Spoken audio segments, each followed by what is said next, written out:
ಉಗ್ರರಿಗೆ ಟ್ರೈನಿಂಗ್ ಕೊಡ್ತಾ ಇದ್ದಂತಹ ಕ್ಯಾಂಪ್ಗಳನ್ನೇ ಟಾರ್ಗೆಟ್ ಮಾಡಿದ್ದಾರೆ. 18 ಎಕರೆ ಜಾಗದಲ್ಲಿದ್ದ ಸುಬಾನಲ್ಲಾ ಅಂತಕ್ಕಂಥ ಮಸೀದಿ ಉಗ್ರರ ಮೋಸ್ಟ್ ಡೇಂಜರಸ್ ನೆಲೆಗಳನ್ನು ಉಡಿಸ್ ಮಾಡಲಾಗಿದೆ. ಇದು ವಿಶ್ವಕ್ಕೆ ಕಂಟಕವಾಗಿತ್ತು. 9 ನೆಲೆಗಳು ಅತ್ಯಾಧುನಿಕ ಶಸ್ತ್ರಾಸ್ತ್ರಗಳಿದ್ದ ಉಗ್ರ ತಾಣಗಳೇ ಮಟಾಶ್ ಆಗಿವೆ. ಉಗ್ರರಿಗೆ ಟ್ರೈನಿಂಗ್ ಕೊಡ್ತಾ ಇದ್ದ ಕ್ಯಾಂಪ್ಗಳನ್ನೇ ಟಾರ್ಗೆಟ್ ಮಾಡಿ ಹೊಡೆದಿದ್ದಾರೆ. ಅದಕ್ಕೆ ಇವರು ತುಂಬ ಕ್ಯಾಲ್ಕ್ಯುಲೇಟೆಡ್ ಆಗಿ ಈ ಸ್ಥಳಗಳನ್ನು ಗುರುತಿಸಿ ಆ ಸ್ಥಳಗಳನ್ನೇ ಟಾರ್ಗೆಟ್ ಮಾಡಿ ಹೊಡೆದಿರ್ತಕ್ಕಂಥದ್ದು. ಅಲ್ಲಿದ್ದಂತಹ ಉಗ್ರರು ಎಷ್ಟು ಸಂಖ್ಯೆ ಅಂತಕ್ಕಂಥದ್ದು ಅಧಿಕೃತವಾಗಿ ಗೊತ್ತಾಗಬೇಕಾಗಿದೆ. ಆದರೆ ಇವರ ಟಾರ್ಗೆಟ್ ಯಾವುದೂ ಕೂಡ ಮಿಸ್ ಆಗಿಲ್ಲ. ಎಲ್ಲವನ್ನ ಕೂಡ ಉಡಿಸ್ ಮಾಡಿದ್ದಾರೆ ಇವರು ಅಂದುಕೊಂಡ ಜಾಗಗಳನ್ನು. ಮತ್ತೆ ನಾನೀಗ ನಮ್ಮ ಜೊತೆ ಮಾತನಾಡೋದಕ್ಕೆ ವಿಂಗ್ ಕಮಾಂಡರ್ ಸುದರ್ಶನ್ ಅವರಿದ್ದಾರೆ. ಅವ್ರನ್ನ ಮತ್ತೆ ನಾನು ಲೈನಿಗೆ ತಗೋತಾ ಇದ್ದೀನಿ. ಸರ್, ಈಗ ಭಾರತ ಕೊಟ್ಟಿರ್ತಕ್ಕಂಥದ್ದು ಇದು ಕೇವಲ ಸ್ಯಾಂಪಲ್ ಅಂತ ತಮಗನ್ಸುತ್ತಾ? ಇನ್ನೂ ದಾಳಿಗಳು ಮುಂದುವರಿಬಹುದು ಅಂತ? ಯಾಕೆಂದರೆ ಈಗಾಗಲೇ ಇಂಡಿಯನ್ ಆರ್ಮಿ ADGPI ಅವರು ಬರ್ಕೊಂಡಿದ್ದಾರೆ, ಜಸ್ಟಿಸ್ ಈಸ್ ಸರ್ವ್ಡ್ ಅಂತಂದ್ಬಿಟ್ಟು. ನ್ಯಾಯ ಒದಗಿಸಲಾಗಿದೆ ಅಂತಂದರೆ ಮುಗಿತು ಅಂತ ಅರ್ಥನ? ಇನ್ನೂ ಅಟ್ಯಾಕ್ ಮಾಡೋ ಸಾಧ್ಯತೆ ಇದೆ ಅಂತೀರಾ ತಾವು?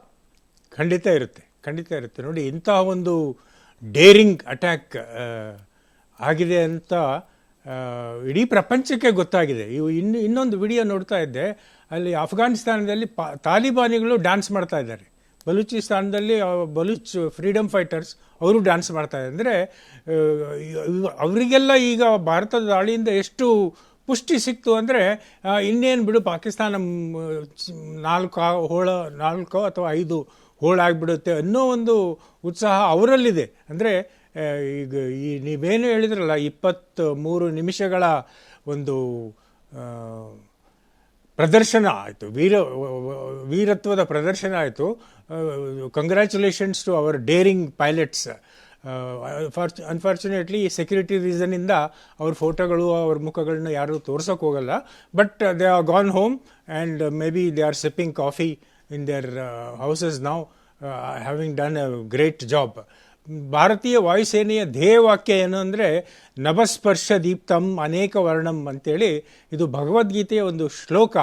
ಈ ಶ್ಲೋಕದಲ್ಲಿ ಭಗವಂತನ ವಿಶ್ವರೂಪವನ್ನು ಪ್ರಕಟಿಸುತ್ತೆ. ಈ 23 ನಿಮಿಷಗಳಲ್ಲಿ ಭಾರತೀಯ ವಾಯುಸೇನೆ ತನ್ನ ವಿಶ್ವರೂಪವನ್ನೇ ಪ್ರಕಟಿಸಿ ಪ್ರಪಂಚದೆಲ್ಲೆಡೆ ಇದು ಮಿಲಿಟರಿ ಕಾಲೇಜ್ಗಳಲ್ಲಿ ಇದು ಒಂದು ಲೆಸನ್ ಆಗುತ್ತೆ. How to plan an attack, midnight attack, and how to use precision munitions ಅಂತೇಳಿ. ಸೊ ಈ ಥರ ಒಂದು ದೊಡ್ಡ ಸ್ಕೇಲಲ್ಲಿ ಪ್ರಪಂಚದಲ್ಲಿ ವಿಷಯ ಬಹಿರಂಗ ಆಗ್ತಾ ಇದೆ. ಬೆಳಗ್ಗಿನಲ್ಲಿ ಎಲ್ಲರಿಗೂ ಒಂದಿಷ್ಟು ಅಚ್ಚರಿ ಮೂಡಿಸ್ತಾ ಇದೆ. ಸೊ ಈ ಮುಖಭಂಗ ಆಗಿರೋದನ್ನ ಪಾಕಿಸ್ತಾನ ಸಹಿಸ್ಕೊಳ್ಳೋಕ್ಕಾಗ್ದಲೇ ಒಂದಿಷ್ಟು ಕಿತಾಪತಿ ಮಾಡ್ತಾರೆ. We should expect something will happen in a retaliation. Right sir. Sudarshan sir, thank you. ನಮ್ಮ ಜೊತೆ ಇಲ್ಲಿ ತನಕ ಜಾಯ್ನ್ ಆಗಿ ವಿಚಾರಗಳನ್ನ ಮಾತನಾಡಿಕೊಂಡ್ರು ವಿಂಗ್ ಕಮಾಂಡರ್ ಸುದರ್ಶನ್ ಅವರಿಗೆ ಧನ್ಯವಾದ.